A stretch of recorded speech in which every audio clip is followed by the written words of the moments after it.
Just a quick disclaimer. The views and opinions expressed in this episode are not to be taken as financial advice.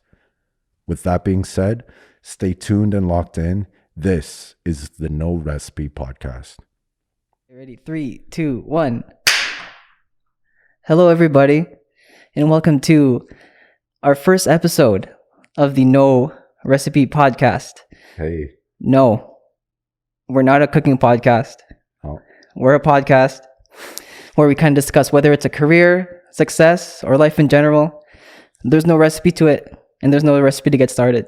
So these are the kind of things that we're going to discuss and talk about on our podcast. We'll have guests on and kind of just get to know people, have conversations, discussions, and just kind of learn about each other, you know? And for our very first guest, we have a very special guest today. Very special to me. I've known this guy for like the longest time, since we were kids. So his name's Cherwin. I don't know. I've known this guy for like a long time. One of like my childhood homies, and we brought him on here today, kind of discuss how to become, or kind of like get into being kind of financially kind of educated, and the differences between before and after you kind of like start a family, because he's been there. Like I've seen him there growing up, and then also where he's at now with like a family and everything. And I think we're just gonna kind of discuss like the mindset and how it changes from before and after, and kind of just dive into that. So let's welcome Cherwin to our first episode of the podcast here. Cherwin, thanks for being on, brother. Yeah, man. Thanks for having me, guys. Appreciate the time that you guys put together to set all this up, and for allowing me to just share my experience. Awesome.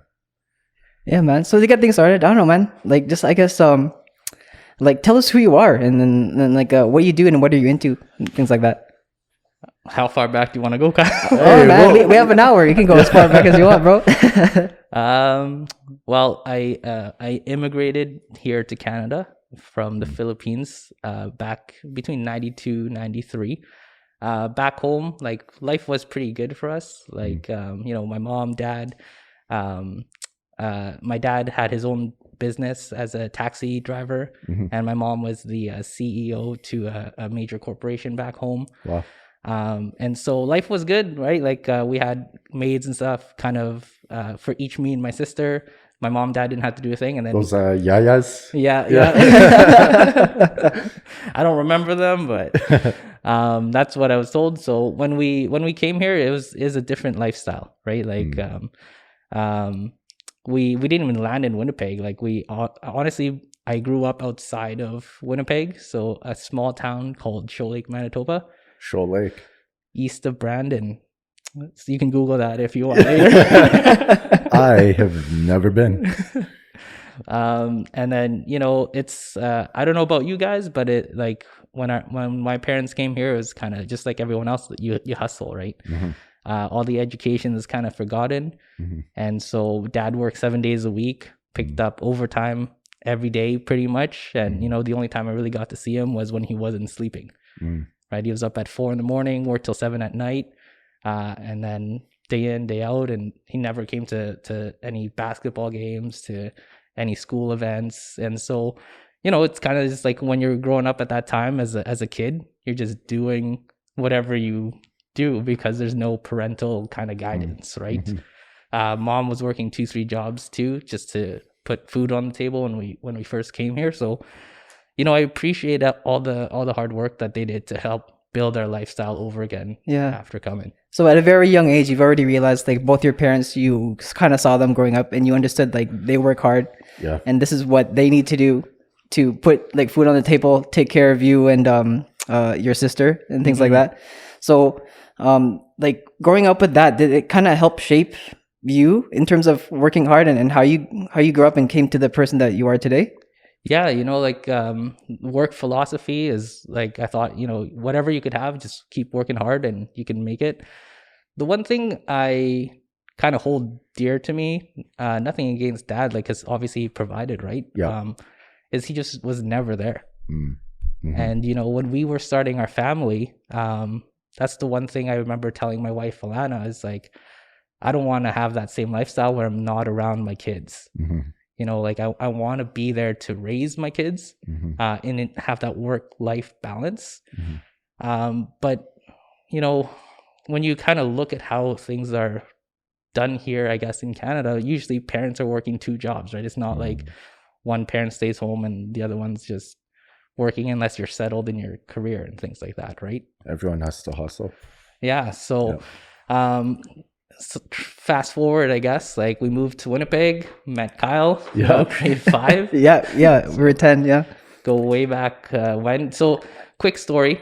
How the memory I have for Kyle is we were in the playground at Harold Hatcher. Yeah. And we were on the side where kind of the swings are, right? Yeah, of the building. And he's like, yo, do you play Yu-Gi-Oh?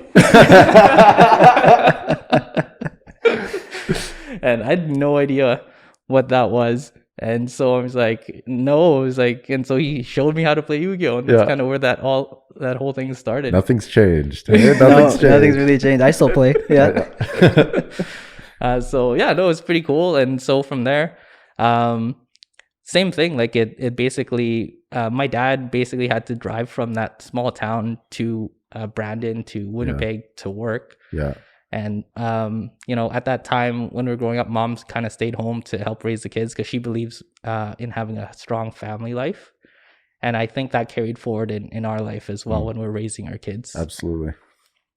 Personally, I think like the first 5 years of a child's life, you really get to shape them. Yep.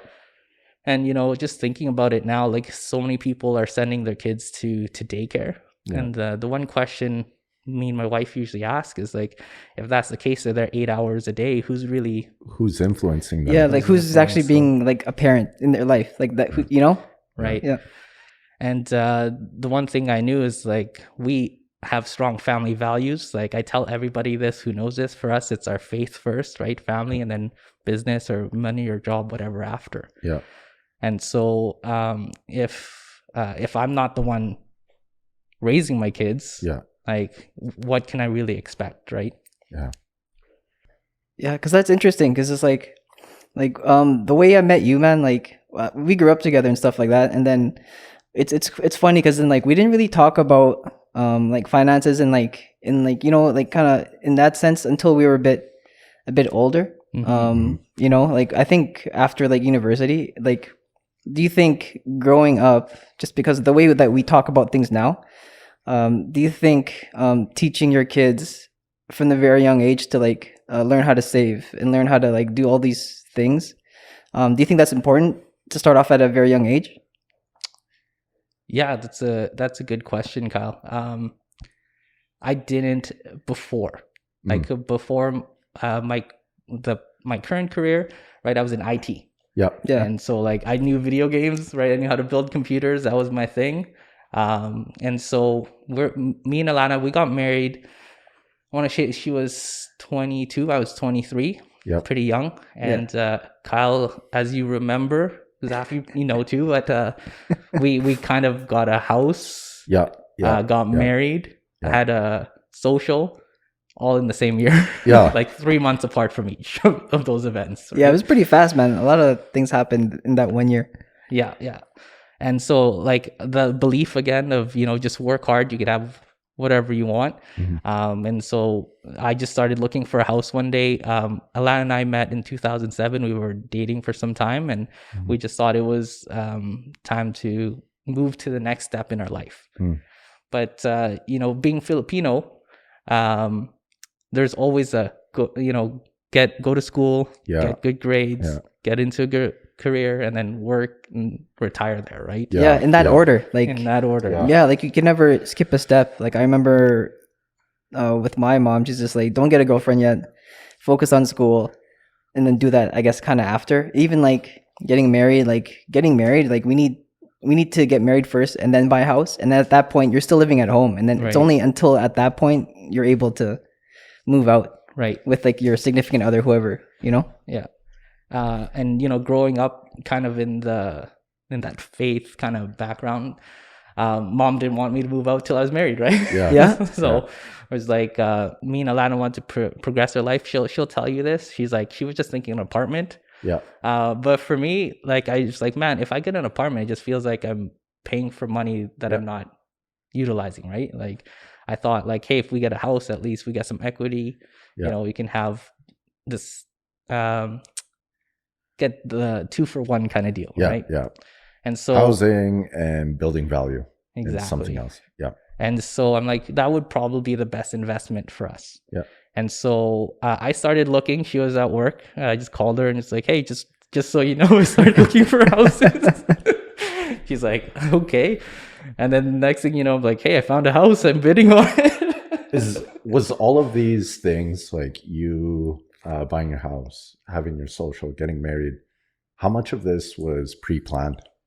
Ooh, good question. Like, of course you had the conversation, but how much of it was consciously like, let's do this, then this? That's a good question, Zaf. At that point in my life, I didn't really think planning was a big deal. Like I just fly by the seat of your pants, Go right? with the flow, man. Yeah, Go with the flow. And then like I said, if you need something, just pick up a second job, third job, and, you know, make that income and make it happen, right? Yeah. And, you know, obviously when you're young, it's like, yeah, you can go like 2 full-time jobs if you even wanted to, right? And so when I looked at the house, it was just kind of by chance. Like I was driving by and I saw a house. It was an open house. I just walked in and I just said, hey, what do I got to do to get this process going, right? And, you know, they weren't pushy or anything. They just said, this is what you got to do. I'm like, okay, so it doesn't hurt to see if I qualify. Yeah. Right. Yeah. Next thing you know, I do qualify. And then the whole process for us began. So planning the house was not really something we were like planning, like, oh, let's save, let's do this kind of thing. And so we kind of jumped right into that, right? And we wanted to get our life started at a younger age. At that time, I think we were dating for almost 7-8 years. Yeah. And so we're like, we gotta, you know, she was already in her career, right? She was a nursing aide, finished her studies. Yeah. And at that time, I was in my career in IT with a private firm. It's funny because I wanted to just do computers. Like I didn't want to talk to anybody. I don't want customer service. I don't want to talk, you know? Yeah. I just work on the computer and that's good for me. And then when they looked at my resume, they're like, wow, you got a lot of customer service. We're going to put you in consulting. And I'm like, so what is that? They're like, you got to talk to people and I'll do all this. And just like, that's not what I applied for. So let's go into that. Like, what do you do today? Now it's actually quite funny because I've switched careers from IT to doing personal finance. Again, I didn't see value in this stuff till I had my family. And I think for a lot of people, once you get to that point, things really change because you're not just looking out for you and one other. There's, you know, little kids you got to plan for their future for. So how was the transition? Like you mentioned initially, you know, you didn't want to work with other people. You were there to be at your desk, work on what you need to work on and, you know, not really interact, but they saw value in, you know, your past work history, put you into consulting. And how was that progression? Like starting as a consultant for an IT firm and then moving into what you do now? Yeah. So, when I was in IT, I was 8 to 5, Monday to Friday. Thankfully, they didn't have overnights at that time for support. Yeah. And like I mentioned, Alana was a nursing unit assistant, and she worked from 7:30 p.m. to 7:30 a.m. And I worked from 8 a.m. to 5 p.m. And it's funny, the life I didn't want to live, I was living that life, and I didn't even know it. Yeah. Right. Like, I would not really see her. Yeah. So we were in this new home and we never really saw each other, not even on weekends, because shift work, whenever she picks up, right? And so on the weekends, I was tired or I wanted to do something. At that time, actually, Kyle, me, Jay, Oliver, we started our photography, videography gig on the side. Yep. And so I knew I wanted to pay off my mortgage fast. Like I didn't want to sit on it forever because I wanted to get that done, have it as a rental, move on to the next, right? Yeah. But the switch kind of happened when it was like months in a row where Adrian, he was about 2.5 at that time. Yeah.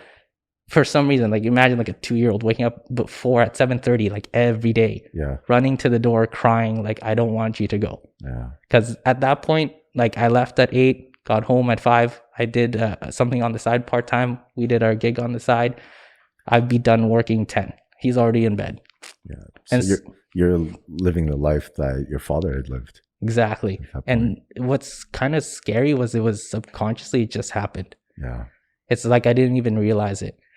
And so it didn't really impact me until he did that for like who wakes up at 7? When I was a kid, I would sleep in forever. Yeah, You know? exactly. I would never wake up unless I wanted to watch like cartoons or something, you know? Yeah, Right. yeah, yeah. That's Saturday morning, right? Yeah. And at that age, like it's not like they're looking forward to doing anything. Yeah. So it really made me question what I was doing. And so when we had a friend kind of just sit down with us and said, hey, you know, you have a family, you guys should, I know you, some of this thing is pretty important to you, probably saving for your kids' education. Like, yeah, you know, we never really thought about it. We don't have anything. And Adrian's already 2 at this point, right? Yeah. And so no one's ever talked to us about it. When we went to school, we didn't have a savings plan for us. You know, it's kind of crazy. Like you could live or you could have friends where some of their parents know this stuff and they're ready to go to school fully paid, half paid. And there's the other half that are going to work, paying to go to school. Yeah. And it never dawned on me that all this is just information and it's, do you know it or not? Yeah. And I remember thinking about that. I was just like, wow, it's like, I wish my parents knew about this. You know, this could have really helped them out when they were building, right, their time. And I remember, Kyle, like, I think you said your parents had stuff set aside for you. Yeah, like I had this like, I don't know what it was called, but they told me like right when I was about to graduate, like you have to go to school. We had this savings thing that we started ever since you were born. Yeah. And you're going to use it because we've been saving this. So you need to go to school. Like whether I wanted to or not, I had to. I was like, okay, that's cool. And then I didn't even think about the privilege that I had, that was an option for me, you know? Because like I didn't even think about other kids who have to like take out like a student loan or their parents. They have to do some other, like work really hard just to pay for their kids to go to school and things like that. That was never like a thought to me ever, to be honest. Yeah, for me, actually, similar story to you as far as like my mom immigrating here. As soon as she came to Canada, I was born. And from there, it was grind time. So she was constantly at work, constantly in between work, she'd be going to school. And so for me, I'm on the flip side. My mom never knew about, I guess they're like education savings plans, but she never really knew the benefits of one, or, you know, she never looked into it because she was so busy just trying to, you know, establish her life for herself and for my family. And now, like my youngest sister, she's a lot younger than me. My mom had been a bit more established in life, and it's the complete opposite. Now that she got out of that, like the grind of me and my older sister, she was able to start one for my youngest sister. And, you know, my youngest sister, when she decides to go to school, she'll be taken care of. So awesome. Yeah, and I think that's what's cool because like you said in the beginning, your mom, when she was younger, she didn't have any plan like that grind time, right? Yeah. But what's cool is just like over time, you can learn this anytime you want, you know? Exactly. And that's the most important thing. You can pick this up anytime you want. It's just knowing where to find resources and basically just asking someone that might already know how to do this kind of stuff, right? And that's like the one thing when I was saying, you know, me and Kyle go way back, but you know, you look behind the curtain of what life is and how people are really set up. It's totally different. Completely different. It's like we know English since grade 5, and like the outcome would have been completely different. You know what I mean? Just having the different types of resources, which was available to everyone. So, and you know, just to make mention, like Zaf is like, I know you, like you work really hard, right? You hustle really hard. I think you got that from your mom, like, you know, that whole subconscious thing that I was just talking about, right? Like we don't even know it, but we imitate that. And so raising the kids at a young age, you know, what am I teaching? Like kids catch more with what you do than what you say. Oh, absolutely. Right. And so that's why I said if someone else is raising them in a daycare, what kind of mannerisms and things, values are they picking up? And, you know, as a parent, I would never know, right, until it came up. How can you know if you're not there? Exactly. And so when I realized that's when I made my whole transition, right? I said I needed to control my time, but I also needed to make the same income to supply what I was already doing. It was kind of, I started off doing both part-time. I studied finance because, when someone tells you how these things work, sometimes it sounds too good to be true. You need to know the mechanisms of how something works, right? Exactly. And being in IT, I needed to know. Oh, absolutely. I told this Alana, I don't really trust anyone that quick. I said, it sounds too good to be true. I need to know for myself. I'd rather do the course, read it, know it. And then when I make a decision, I know that it's solid.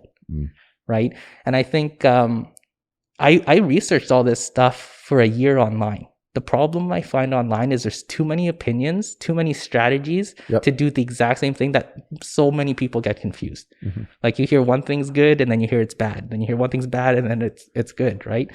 But the course that I went through Red River, through the Manitoba provincial licensing, it actually tells us exactly what the industry does and how everything actually works. And then from there, I knew the decisions I made for my family afterwards was the right ones, right? One thing I just want to bring up to a lot of guys, especially young families, right? When you buy a house, there's something called like mortgage insurance. And so for me and Alana, I was paying like $86 and she was paying $80. So it's like almost 100 and more than 160, 170. And then, we thought that was normal, right? We thought we needed to get a house. And then when we had our finances done and they said, well, if you actually get the right type of protection, right, it could be a lot cheaper. And so when they did that, from 170, we went down to paying $80 for me, her, and Adrian. Yeah.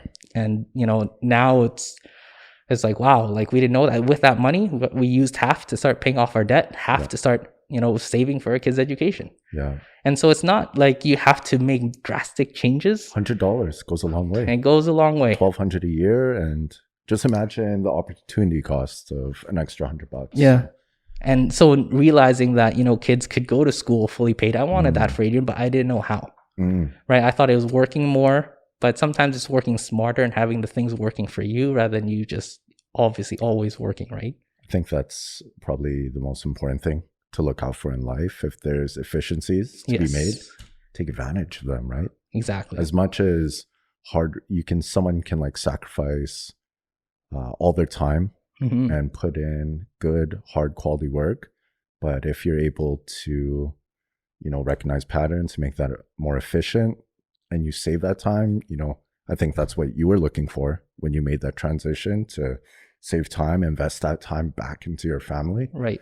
And, I guess the end result is where you are today, right? And so it was kind of scary. After that, I decided that I wanted to switch from, having my job to being self-employed. Yeah. That was a scary day. Like walking out of your job and you're just like, holy smokes, I'm not going back. And it's like that safety of the regular income. Yeah. And, having a small family, like, man, that is scary. So what was like the turning point that made you do that? Because like a lot of people, they have that thought in your head, like, I need to do this. I need to do this. I need to do this. So what made you take that first step to actually doing it and then leading to you thinking like, wow, I'm actually doing this. I'm leaving this job and I'm not coming back. It was a couple things. Like one, I definitely talked to Alana a lot about it. And the thing that I love about my wife is that she just supports me, right? Like I think if you find a partner, someone that supports the craziest ideas you do, you'll get very far, right? And when I told her, she's like, yeah, if you really want to give this a shot, and like I'll back you, right? Let's do it. Because as a partner, there's a lot more weight that comes on, and there's a lot of financial stress that comes on. Yeah. And if they're not ready, it could really fracture a marriage, right? And so when she said that was a green light, and so it was up to me, I'm like, okay, I got to decide on this. Yeah. The one thing I knew is if I didn't give it my all, I probably would not succeed. Yeah. I couldn't be 50% in, 50% out. Yeah. And so we put some stuff aside, so we didn't have to worry so much if things didn't work out right away. But at the same time, it's if you are passionate about something, like I didn't know this stuff. There's been a few challenges from other institutions that hurt my family financially that, you know, I thought like if they only got the right information, it would have been different for me and for them. I said, there's too many people that need to know this and just not enough people getting the right advice. And so I knew I could always go back to a job, right? Like the day I left, like literally I had 2 phone calls. Some guy was offering like, hey, you know, you could do this job for $80K a year, yada, yada, yada. And it's like, man, it sounds so good right now. But I'm just like, no, it's got to stay the course, right? And I said, in 3 years, 4 years, it doesn't work out, I can always go back and catch up. Guys, right? I think that what Cherwin just said is extremely powerful, where a lot of people don't realize when you've built yourself to a certain point, regardless of the decisions you make, you can always fall back. And the biggest thing for anyone who's thinking of like, hey, there might be a better life for me if I just take a chance, just always remember, if you set yourself up correctly, you'll always be able to fall back. Yeah. And so like anyone out there thinking of, you know, whatever opportunity they want to take and they're worried about the risk, you know, not everyone had a family to worry about, not everyone had a mortgage to worry about. But, you know, Cherwin still had the conviction to go through because of the security of his past history. So yeah, and also what I think gets misconstrued as well, when we say, or when Cherwin says, I got something to fall back on, a lot of people take that as failure. If the thing that I want to pursue in my own life does not go through, whether it's 1 year, 2 years from now, falling back means I failed, and everyone's going to look at me as a failure. But that's not necessarily the case, you know? Right. Yeah. Definitely I've learned a lot more from my failure than I have from success. how else can you learn? Yeah. Right. And you know, the thing is, in when you're working for yourself and it fails, like it does also hurt your pocket, you know, hurt your family, has those repercussions, right? And so it does hurt. But I think what I had to do in the first year was just help my mental game, just to stay strong, stay the course. Just for some perspective, you left a salaried job Plus commissions. salary plus commission. Yeah. Oh, because it was consulting. Yeah. Into pure commission.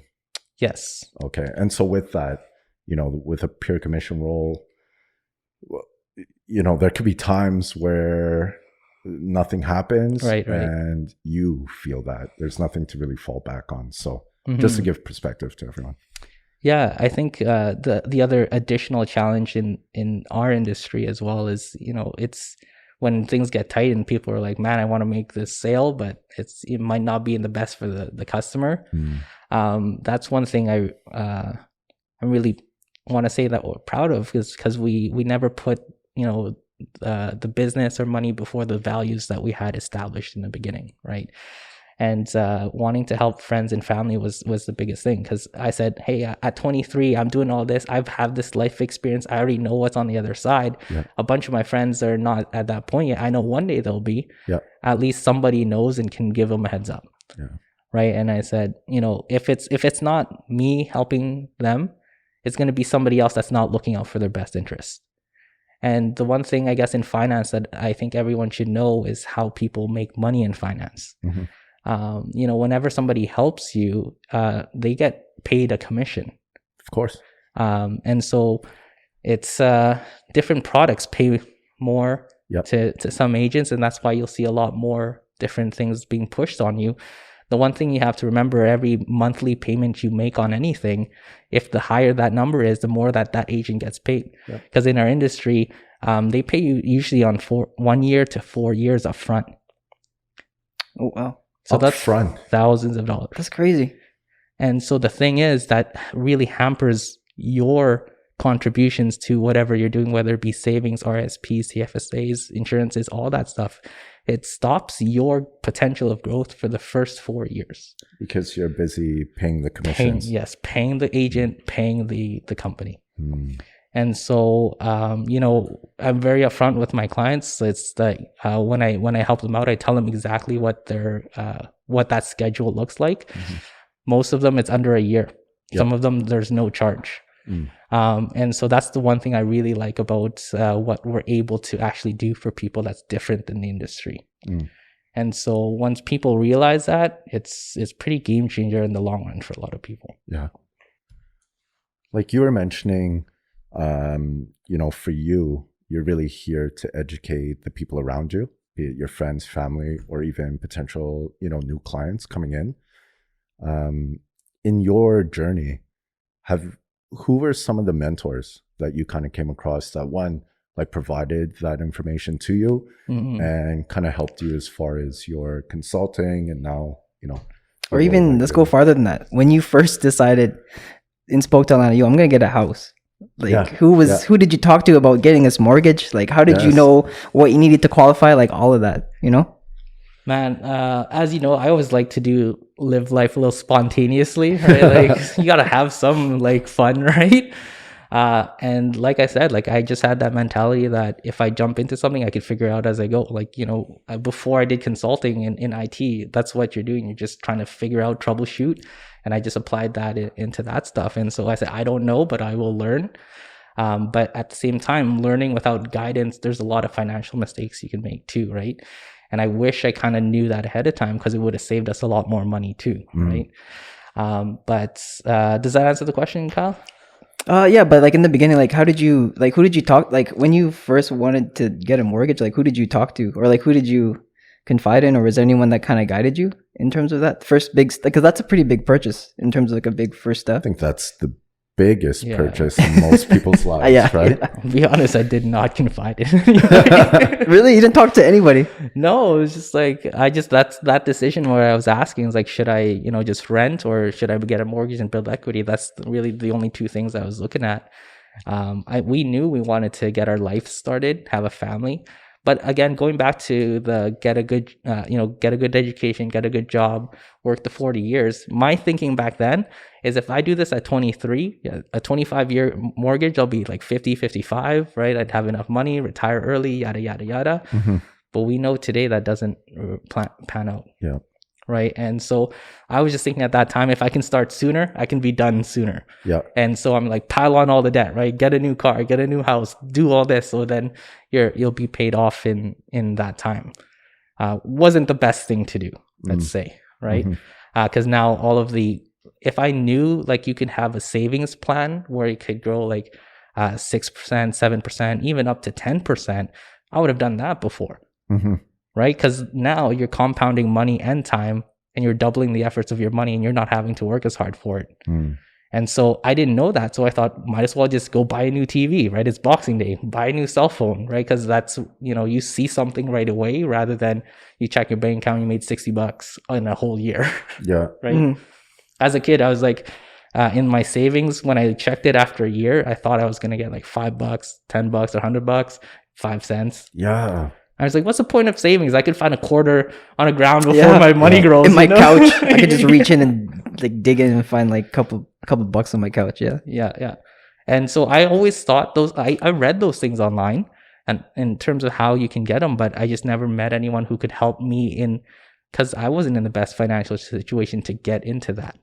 Right. But when I found out there's those barriers are not really a challenge. It just depends on the institution. Yeah.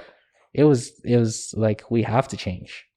Do you have any mentors through your professional development? Like initially through consulting, was, the person, your hiring manager or people around you in that firm? Did you have any mentors there? Or even now where you're working, do you have anyone that kind of, you pass information with or kind of helps guide you along the way? Yeah, we're the company is actually North American, so US based, Canada branch as well. One guy in the US has really mentored me a lot in terms of everything in the business, in terms of how to do the strategies, the finance. I think the biggest thing though is when you're working for yourself, like I said, is that mental toughness. Yeah. And so I don't know if you probably heard of Eric Thomas, hip hop preacher. I think I might have seen his like YouTube videos where he kind of like shares like inspirational messages that, or I could be thinking someone. For me, I have not. So okay. yeah. If you have a chance, tell us about it. Okay. I would recommend it. He has a really good story, but I'll let you guys look into that. Whoever's listening to look into that. Tony Robbins, definitely. I've heard of him. Yeah. The books I started out with was Rich Dad Poor Dad, Yep. right? That really helped me change my perspective. And then The Wealthy Barber from David Chilton. So, he really teaches about good, solid Canadian finance that I didn't know either, but it's pretty basic, right? And so I thought, man, all these resources again were available. I just never knew where to look. And so there's a lot of self-mentoring, but definitely from in the company, yes, I've had people in the States I really followed helped me out a lot. So guys, like, I think the biggest message there is, even you just need to seek out information in whichever medium, be it through like videos, through reading materials, or actually seeking out, an expert in the field. Whatever you're doing, if you can find yourself a mentor, or if you can find yourself a way to educate, that alone will pay a lot of dividends. Like in my life, and I'm sure for Kyle as well, like we're very fortunate that we have someone like you to kind of guide us along the way with whatever questions we have. And so, for us, we're very fortunate, but also in whatever, kind of field, you should be looking for someone or materials to kind of give you that information. Yeah, I think, I work with a lot of different professionals, real estate agents, lawyers, accountants, and they have a lot of value they can bring to you. I think a spot where people are a little overwhelmed is, where do they start? Yeah. Right. And so as a consultant now in finance, I don't charge for my time because I think the information should be available to everybody. What I like is, if it works for them, if it's great, if not, that's okay too. But just getting the information out is definitely a big help to people at the very least. Or at least I can point them in the right direction, right? Or say, hey, if you're talking to this person, just ask them this, see if you can qualify for this. One of our branch managers helped us out with is, for folks who are looking for mortgages, because now it's a big thing, right? With the state of everything. Yeah. A lot of people don't know, like if you just walk into a bank, like let's say one of the 5 big banks, and you ask for a mortgage, they'll probably give you one of the higher rates. But if you go and actually shop the big banks, they're like, oh, don't shop, it affects your credit, right? Yep. You might even get a percentage off, which in the long run, it affects your credit a little bit, but you'll save a lot more money. Thousands. And so there's so many strategies again, but I think the biggest thing is that you work with somebody that you like and you trust, and that has the same financial view as you, I want to say, because personal finance can be done 100 million different ways. People have outrageous strategies that in theory looks good, might not always work. Other people might be too conservative, right?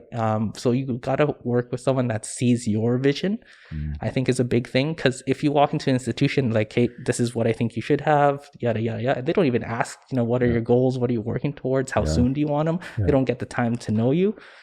I think that's kind of a red flag already. Right. And so I see that a lot in the industry. So a lot of clients I'm working with right now, that's the one thing that they like is when we custom it, it's really tailored to their situation. And what they're working towards and realistic expectations. Yeah, because that's kind of interesting just because, I think I agree because it's everyone, everyone can kind of look into their own financial kind of education, things like that. But what really helps people is getting someone that has the same kind of principles and beliefs and vibes in that way. And then you kind of just hone in on those types of people, and then that can help support you and help you out in that way. So yeah, I agree with what you're saying there. We have a good friend in common. I just kind of gave him some basic information, and he went into it and researched it on his own and found out what was the right thing for him and what he wanted. And all I did was show him how he could get it right. And so he's a client that loves that I share his story. Just to give you a quick example, his plan, he was just a student graduating into nursing. We took a look at his debt situation, his savings situation, what his income, and he was on 5 years on track to pay off all his debt. And after that, he's gonna buy a house with his girlfriend. And so when we did our strategy, we actually were able to take that 5-year debt plan and reduce it to 2 years. We didn't add any more money than what he was already doing. We just moved some things around. So in 2 years, he was debt free. That was student loan, car payments, credit card payments, at the tune of about 35,000, done in that period. And then in the 3rd year, he was able to make a down payment for his house. Wow. And so that's one of the things that, when you help somebody truly get to what they want, and, it didn't cost them anything more than what they were doing. Yeah. It's a great feeling. And, he's like, tell my story to everyone, share it to everyone, like use me as an example. And so I think if you really do good for people, like, I don't advertise, right? So I really, by me helping people and doing good work for them, that's the only way I really generate business. Referrals, baby. Mm-hmm. Yeah. Referrals. So for most of your clients, do you reach out to them, or do you find now a lot more people are getting referred to you just because you're helping out so many? At this point, you've helped so many families now. Yeah, at this point, being in it almost 3.5 years, I'm getting a lot more referrals now. So that's where a lot of the business is coming from. There's still a few times where I'll meet people and, we kind of just chat and they are interested or they want to know more, and then we'll have those discussions. So it's just kind of a healthy mix of both right now.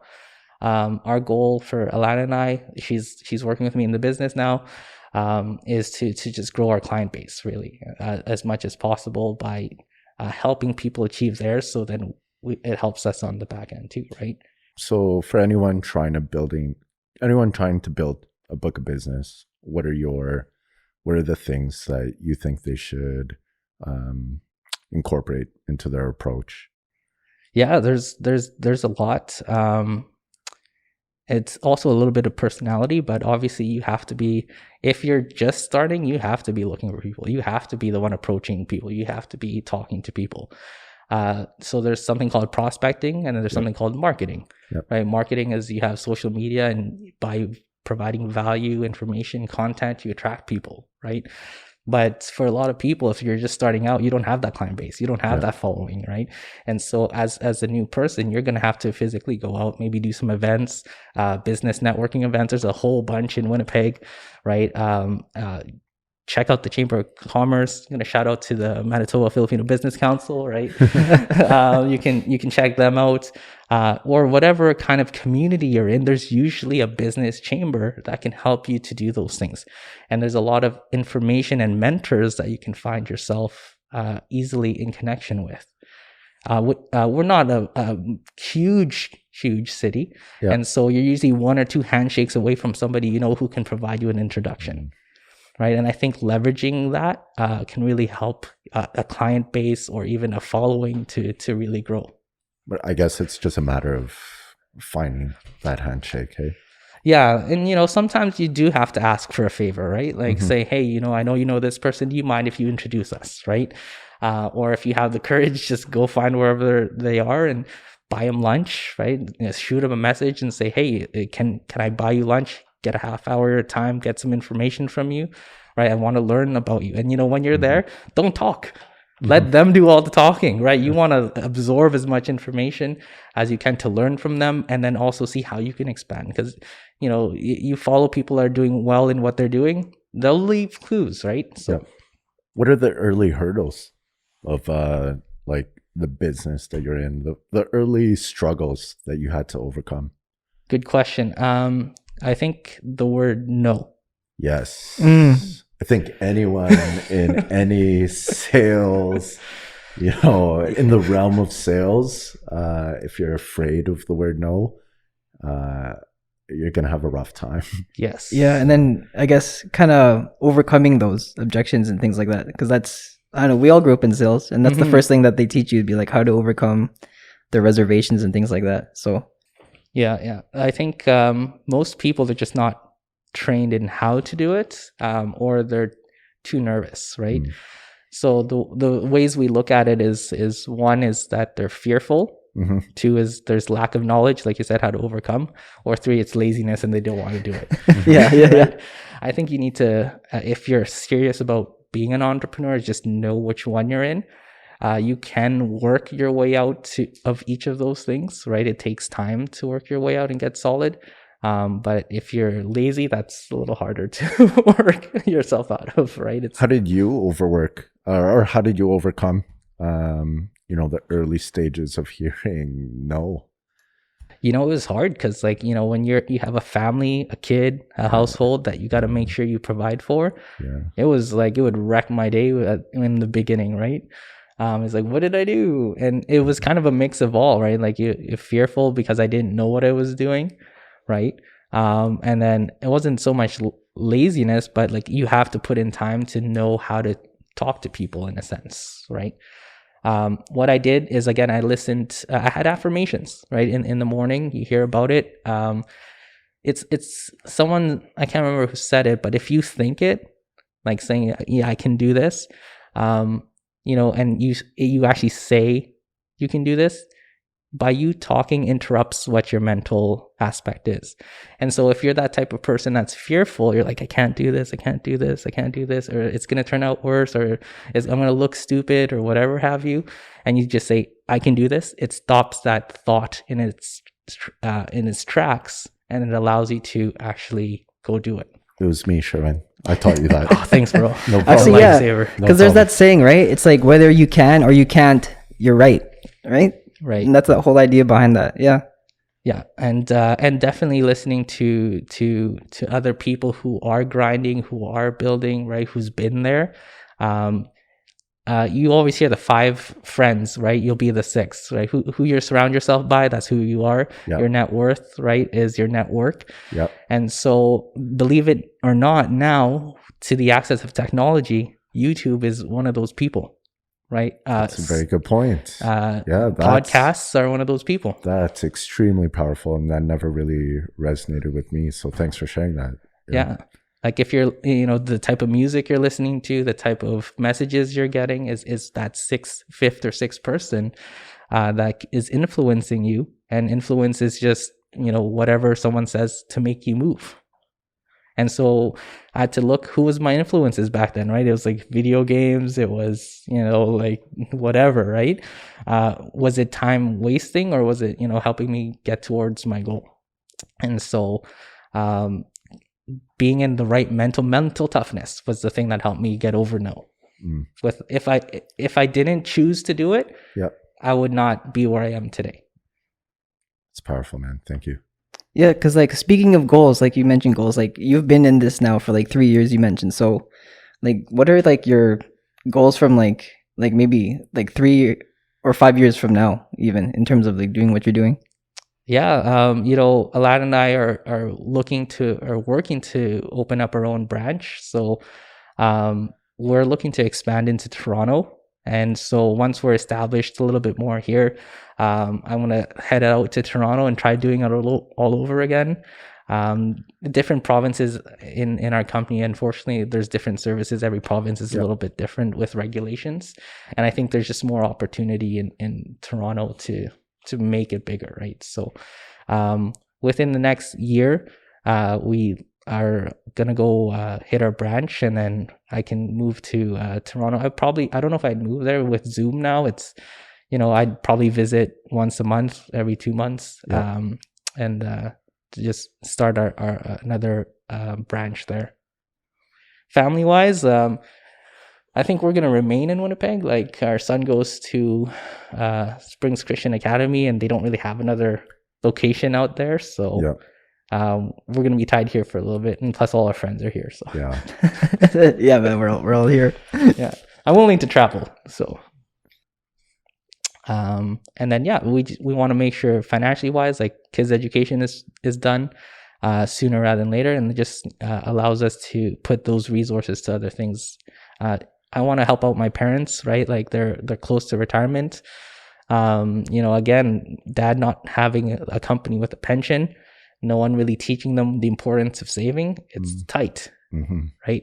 And so I want to be able to provide for my parents, take care of them, and just let them enjoy for all the hard work and things that they've done to provide for me and my sister here for their time.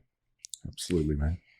Yeah, I think those are like important goals to kind of think about and talk about. Because like when people think of goals, they think it's just one set thing that doesn't change, right? Like even before you had a family, your goals might have been different. You'd be like, I want to get this big house. I want to have a nice car. These are Right, like my right. goals, like material goals. But looking at it now, from how we talk and like right now, it's just like I want to help others. Mhm. I want to like provide for my family. I want to better everyone around me. So it's crazy how goals like they kind of change like over time. Right, right. The one thing being in finance is you kind of, when you look in how people are set up, sometimes all the big car, or so the big houses, the nice cars, stuff like that, and they're buried in 100% debt. Yeah. Right, working 2-3 jobs, they don't see their families. Yeah. Right, no education, no savings, but they have all those nice things. Right. I think I would personally myself, I'd rather have a moderate car, moderate house, but have more in my bank account than I have in those things. Right. And obviously, as we progress and as we open our branch, like we are going to be doing real estate investing as well. But I think there's different types of investing you can do. Obviously, 7 ways to make income, even passive income. A lot of people don't know you can make passive income or where to even start, but that's a game changer for legacy building. You need 7. I think it's on average, you need 7 streams Sources, of income to become a millionaire. So. And passive is the other thing, right? Like, that's why for us, like I'm both life and securities licensed. And so securities is a great way for folks who have a little bit of assets to make it go a long way. If you're investing in a good growth vehicle, right, 6, 7, 8, 9%, you could be sleeping and your money's making money for you. Yep. Money never gets tired, right? It never gets sick, right? It's working 24/7.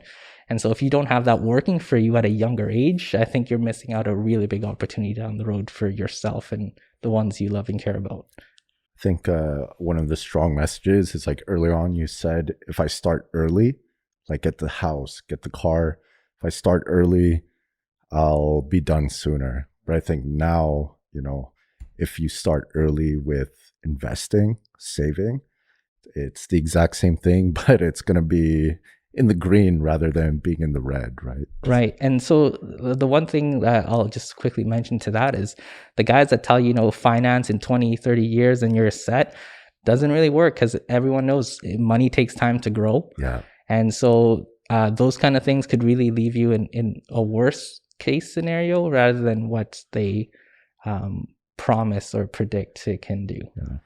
The one question I'd ask is, do you have a client I can talk to who's done this, who's successful, that I can, hear from them, right? And so having that is also a good way to check your sources, whoever's giving advice. So like right there, if, anyone's shopping for a financial consultant, like what would you say are 3 questions that you would always recommend someone asking? The first is, how do you get paid? Okay. There's a lot of advisors who might find that offensive, but if they can't share with you how much they're making off of you, that's a red flag. The other thing as well is, how long have you been in the industry? Because you're going to learn a lot of different things. And then asking maybe to see a track record of some of their clients, if that's available. To show what they've been able to do for folks, right? Because time will tell. Yeah, absolutely. Yeah. So you might offend them, but how much do they get paid? Or sorry, how do they get paid? Yeah, how do they get paid? Second one is how long you've been in the business, especially for someone in commissions only. Longevity is everything. I think if you have a track record and longevity with it, it just shows, how successful someone is, and also success stories. Client referrals, right? Yeah. And so if you're telling it to your client, it's probably not that credible. But if a client can actually tell that for you, then it's different, right? No, it's more impactful. Yeah. And so whenever I talk to someone and they're interested, I say, hey, do you want to? I have a couple clients. If you want to call them, by all means, go ahead. Yeah. And it's really up to them. I think also, just you get that feel, right? Like if you get that bad feeling, definitely just look around. Yeah, absolutely. So, and Cherwin, I guess how how do people connect with you? Yeah, like how do we? Yeah, because like we have a few minutes left, so yeah, like how would people reach out to you? Is there anything else that you want to put out there for everyone to listen to or to hear? Oh, it's a good question. I know you said you don't market yourself. Yeah. But if someone wants to have a discussion with you, or how would you want them to reach out? I think like I don't market myself, so they should reach out to you guys first, and then I'd be more than Okay. you Yeah, guys that's fair. just connect us that way. But yeah, I don't do this to market, but definitely want to help as many people as I can. And so yeah, reach out to you guys first. You guys, I don't know how they would reach out to you guys, but You'll be able to find us. You'll be Yeah, able to find yeah. We have us. an Instagram. No Recipe podcast on Instagram. I made one. 0 followers, but hopefully after this we'll get a few. yeah. And and if I'd be more than happy just to point them in the right direction, share some resources. If it's something that they're serious in pursuing, then I'd be happy to have a conversation with them. Yeah. Oh, actually, what we forgot to mention is like once we get the blog, we're gonna get a blog started. Like Zaf and I, where we have our featured guests and kind of you can read up on the podcast today, and then we'll have like little things that you can, I don't know, I guess kind of research and things like that on our blog, right? Yeah, all of the tidbits that Cherwin had mentioned, like the people he listens to, the books he read, we'll definitely have links to all that for people to check out. And so, yeah, guys, Cherwin, thank you. Yeah, thanks for being our first guest. Yeah, man. thanks for coming on, bro. Hey man, like it's awesome to help support you guys too, and I think what you guys are doing is awesome, like taking that, just going for it, right? And so thanks for having me. This is a very special episode, and I don't do much of this, but I really appreciate the time that you guys gave me. Man, that's awesome. Guys, you know what? This was Cherwin's journey. This was his recipe. So how are you going to start yours? Yeah, my name's Kyle, the homie. I'm Zaf, the guy. Thanks for listening.